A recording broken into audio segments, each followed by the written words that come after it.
एक बार फिर स्वागत है आपका कोरोना अपडेट में। आज का जो सेगमेंट है कोरोना अपडेट का, उसका टॉपिक है सीरियसनेस ऑफ कोरोना, कि कोरोना वायरस कितना सीरियस हो सकता है। कई बेसिक सवाल हैं, कुछ डिटेल्ड सवाल हैं। कोशिश ये रहेगी कि मैं सही सवाल पूछूं जो आपके दिमाग में भी चलते हैं और उनका सही जवाब मिले। इस काम के लिए मैंने आज इन्वाइट किया है डॉक्टर मनीषा मेहंदीरत्ता को और डॉक्टर सतीश वावने को, जो एक साथ मेरे साथ जुड़ रहे हैं। आप दोनों को स्वागत। नमस्कार दोस्तों, मैं doctor Manisha Sarvodaya hospital Faridabad respiratory department से बात कर रही हूँ। डॉक्टर मनीषा, मैं पहले आपसे शुरू करना चाहता हूँ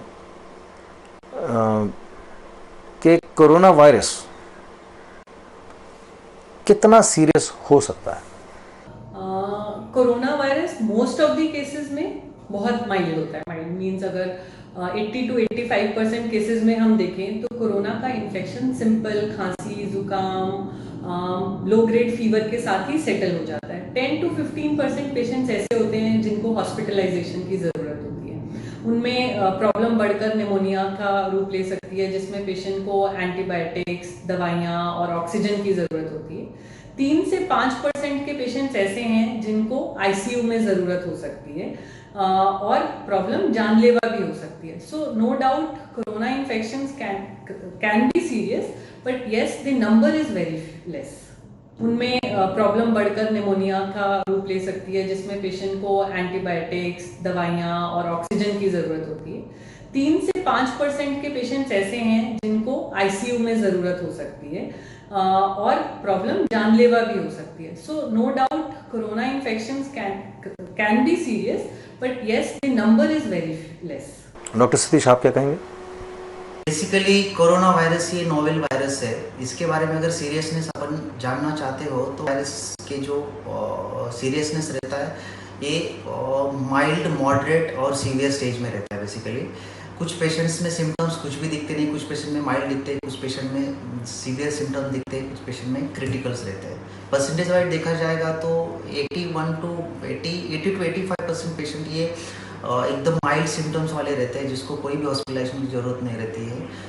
14% पेशेंट ऐसे रहते हैं जिसमें अगर देखा जाएगा तो मॉडरेट सिम्टम्स रहते हैं, जिसको बेसिक मेडिकेशन की ज़रूरत रहती है। और 5% पेशेंट ऐसे रहते हैं कि जिनको क्रिटिकल केयर, वेंटिलेटर और आईसीयू सपोर्ट की ज़रूरत पड़ती है।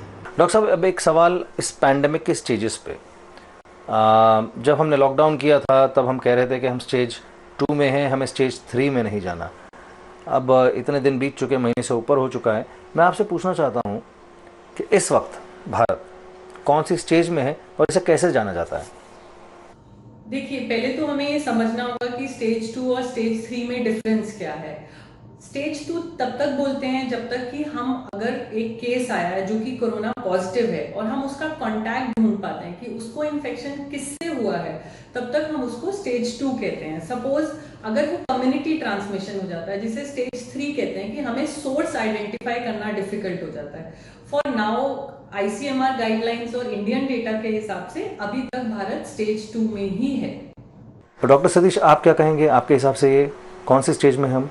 अगर इंडिया का ये स्प्रेड देखा जाएगा as compare to other countries, तो हम लोग अर्ली कम्युनिटी ट्रांसमिशन में, जिसको हम लोग क्लस्टर कम्युनिटी ट्रांसमिशन भी बोल सकते हैं। मीन्स क्या रहता है इसमें, कोई कोई पर्टिकुलर पॉकेट्स जो रहते हैं पॉपुलेशन के, उधर ही वो वायरस अभी कम्युनिटी में ट्रांसफर हो रहा है। बट कई जगह ऐसा है कि जिधर अभी भी कम्युनिटी ट्रांसमिशन नहीं हुआ है, और कई जगह तो ऐसी है कि जहाँ तो वायरस का अभी कोई पेशेंट भी नहीं मिला है। ऐसे भी कोई डिस्ट्रिक्ट्स है इंडिया में। डॉक्टर मनीषा, मैं आप ही से पूछना चाहता हूँ पहले कि जब इसे कोरोना वायरस को पैंडेमिक करार कर दिया गया, मतलब जब इसे घोषणा कर दी कि ये पैंडेमिक है, पूरी दुनिया भर में शोर मच गया और एक नाम बड़ी ज़ोर से उठकर आया, वो था रेस्पिरेटर्स का। तो मैं ये पूछना चाहता हूँ आपसे, और लोग भी जानना चाहते हैं कि कोरोना वायरस के इलाज में वेंटिलेटर्स की क्या इंपॉर्टेंस है, इसकी ज़रूरत क्यों होती है? जैसे मैंने अभी आपको बताया कि अगर कोरोना का इन्फेक्शन बढ़ जाता है, निमोनिया बन जाता है या जानलेवा होने लगता है, जहाँ पे फेफड़े बुरी तरह से इन्फेक्शन से ग्रस्त हो जाते हैं और वो खुद काम करने लायक नहीं रहते हैं, तो हमें ऐसे केस में पेशेंट्स को वेंटिलेटरी सपोर्ट पे डालना पड़ता है, ताकि जब तक कि उनका इन्फेक्शन अपने आप से ठीक हो तब तक वेंटिलेटर उनको सपोर्ट कर सके। डॉक्टर सतीश, आप क्या कहेंगे? बेसिकली कोरोना वायरस में वेंटिलेटर की ज़रूरत पड़ती है। उसका रीज़न ये है कि बहुत सारे पेशेंट में ना माइल्ड टू मॉडरेट सिम्टम जो रहते हैं उसमें कोई भी बैकअप की जैसे ऑक्सीजन का या आईसीयू का ज़रूरत नहीं पड़ता है, बट उसमें से कुछ सीवियर स्टेज जो रहता है जिसको क्रिटिकल फेज बोलते हैं, जो क्रिटिकल पेशेंट्स रहते हैं जिनका ऑक्सीजन लेवल कम हो जाता है। ऑक्सीजन लेवल कम होता है उसका रीज़न ये है कि वो लंग्स में इन्फेक्शन हो जाता है, लंग्स में इन्फ्लेमेशन हो जाता है और सडन ऑक्सीजन लेवल कम होने के कारण उनको oxygen therapy and then last stage में वेंटिलेटर की जरूरत पड़ती है, बिकॉज लंग कंप्लायंस वीक हो जाता है, पेशेंट सांस नहीं ले पाता है because of infection and inflammation. उसके कारण उसको वेंटिलेटर की जरूरत पड़ती है। डॉक्टर सतीश बाबू, मैं आपसे पूछना चाहता हूँ, अभी एक टर्म और उठकर आया है एसिम्प्टोमेटिक कैरियर्स, यानी कि ऐसे पेशेंट्स जो कोविड पॉजिटिव हैं लेकिन उनमें कोई लक्षण नहीं है। तो दो सवाल बनते हैं, एक कि क्या ऐसे लोग कोरोना वायरस को फैला सकते हैं, और दूसरा ये कितने खतरनाक हो सकता है या ये कितने खतरनाक हो सकते हैं पेशेंट्स? यस, जिनको सिम्टम्स नहीं है, जिसको हम लोग हमारे लैंग्वेज में असिम्प्टोमेटिक पेशेंट बोलते हैं, वो भी वायरस को ट्रांसफर या ट्रांसमिट दूसरे को कर सकते हैं।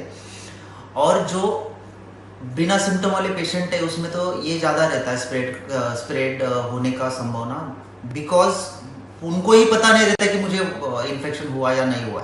But as compare to open जो पेशेंट है जिसको सिम्टम्स है रेस्पिरेटरी के, उनका जो मात्रा है स्प्रेड होने का वो ज़्यादा है। और एसिम्प्टोमेटिक पेशेंट में जो वायरस का वायरलेंस रहता है या जो वायरल लोड रहता है as compare to active patients के हिसाब से कम रहता है। बट डेफिनेटली बिना सिम्टम्स वाले पेशेंट भी ये वायरस को ट्रांसफर या ट्रांसमिट कर सकते हैं। डॉक्टर साहब, एक सवाल अब लॉकडाउन पे, कि लॉकडाउन किसी स्पेसिफिक फेज में किया जाता है, और यदि हाँ तो इसके कितने स्टेजेस होते हैं, कितने फेज होते हैं इसके?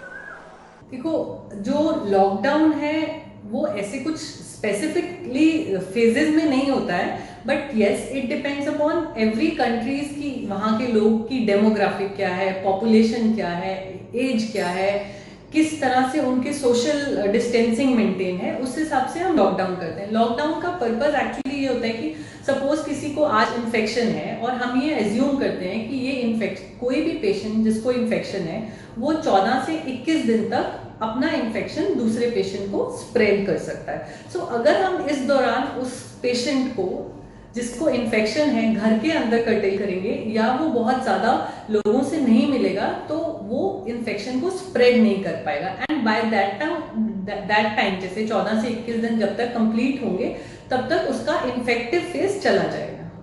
डॉक्टर साहब, अब आप दोनों से मैं एक आखिरी सवाल पूछना चाहता हूँ कि कोरोना वायरस से लड़ने के लिए या उससे बचने के लिए सेल्फ आइसोलेशन का क्या रोल है, उसके क्या रेलेवेंस है, उसका क्या महत्व है? हाँ, there is a very important role of self isolation in corona infection. Basically कैसे रहता है कि अगर हम लोग सेल्फ आइसोलेशन करोगे तो उसमें क्या होगा कि हमारा इन्फेक्शन अगर रहेगा सिम्टोमेटिक असिम्टोमेटिक फेज में जो भी इन्फेक्शन रहता है वो रहेगा, एक तो दूसरे को नहीं होगा क्योंकि हम लोग किसी के कांटेक्ट में नहीं आएंगे, और हम लोग आइसोलेट खुद को करेंगे तो दूसरे के भी हम लोग कांटेक्ट में नहीं आएंगे, तो दूसरे का इन्फेक्शन भी हम लोगों को नहीं लगेगा। और एज पर करंट सिनेरियो इसका सेल्फ आइसोलेशन एक अच्छा सॉल्यूशन है क्योंकि उसके अगेंस्ट कोई डेफिनेटिव ट्रीटमेंट अभी तक अवेलेबल नहीं है। डॉक्टर साहब, आप क्या कहेंगे? The most important part is self isolation। जैसे हम बोल रहे हैं कि अगर किसी को कोरोना इन्फेक्शन है तो उस यंग अडल्ट्स में तो नॉर्मली प्रॉब्लम नहीं होती है। सो अभी उसका सबसे बड़ा थ्रेट टू दी सोसाइटी ये कि वो इन्फेक्शन और लोगों को ट्रांसमिट करेगा। तो अगर वो अपने आप को आइसोलेट कर लेता है मतलब कि अगर वो बहुत ज़्यादा लोगों से नहीं मिलता, अपने आप को उनसे सेग्रीगेटेड रखता है, जैसे अपने वॉशरूम्स अलग यूज़ करता है, बहुत ज़्यादा बाहर नहीं जाता है, तो वो दूसरे लोगों को इन्फेक्ट नहीं करेगा। So the most important and the effective way to stop transmission is isolate. जिस पेशेंट को पता चले उसको इन्फेक्शन है, अगर वो अलग हो जाएगा तो इन्फेक्शन का स्प्रेड कंपैरेटिवली कम हो जाएगा।